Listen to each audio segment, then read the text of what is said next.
Hello everybody, it's me Phuong Linh here, and today I'm going to talk about your introduction that could change your whole life. What do you think makes a self-introduction truly memorable in a professional setting? Well, if you introduce yourself in a professional way and help other people really understand your values, you can actually change your percentage of achieving what you want. For example, if you were in a job interview, you could get that job. Or maybe if you were presenting a project, then your project would be mm, more easily understood. Rebecca Okamoto suggests keeping your introduction under 20 words. Why might brevity be so important when meeting someone new? Um, by keeping your introduction under 20 words, then those words could actually make the differences inside the other person. Let's say I was talking 5 minutes in front of you, blah blah blah, and that would make you remember things harder than just 10 to 20 words, right? How does shifting the focus from about me to about you change the impact of your introduction? Give an example. Um, by changing talking just about myself to talking about what I can do for you, what are my values, um, what would change if you actually had me on your team or your company, that would actually change the impact of your introduction.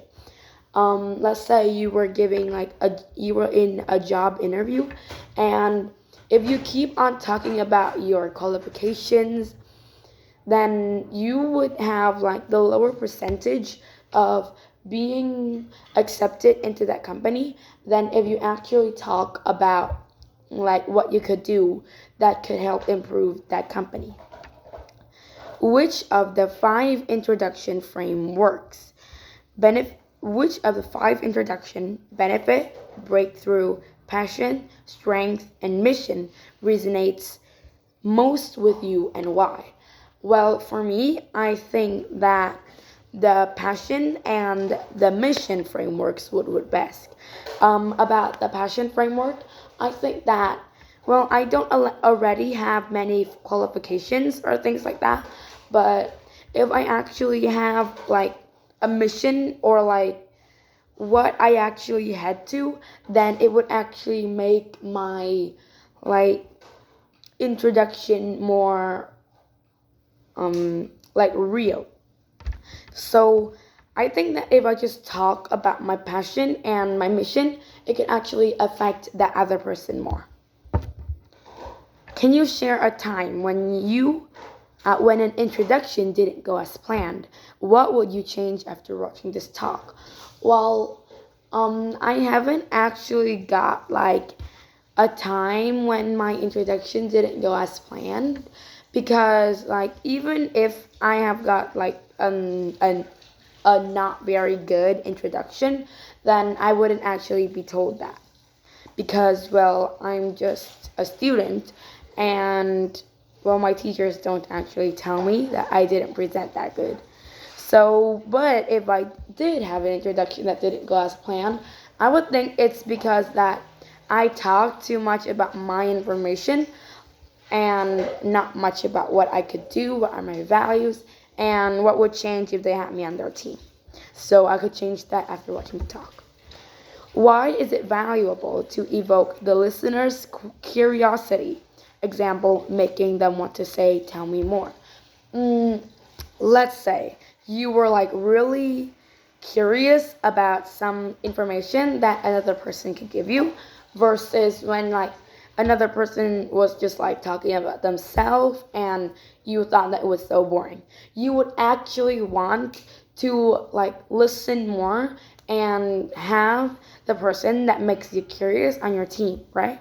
So that's actually really valuable to evoke the listener's curiosity. For example, making them say, tell me more. I want to get more information. Do you know anything else? Like things like that.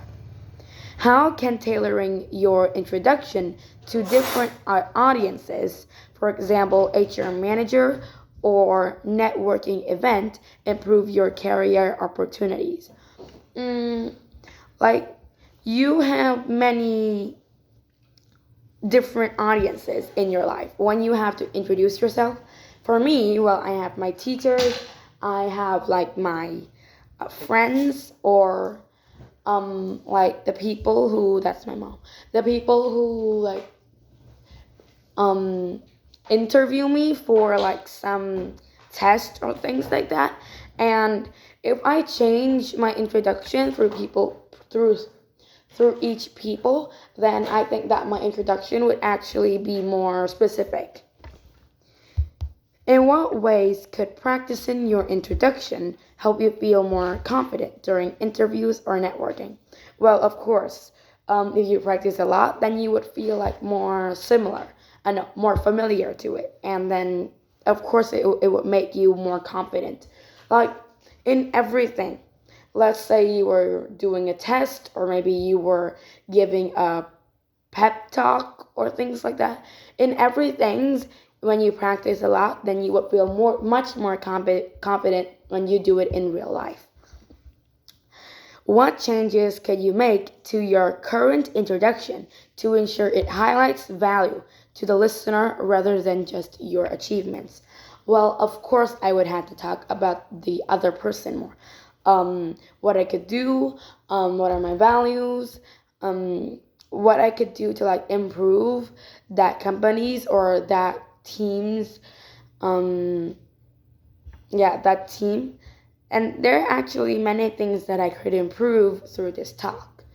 Okay, thanks for listening. I'll see you in the next video. Bye.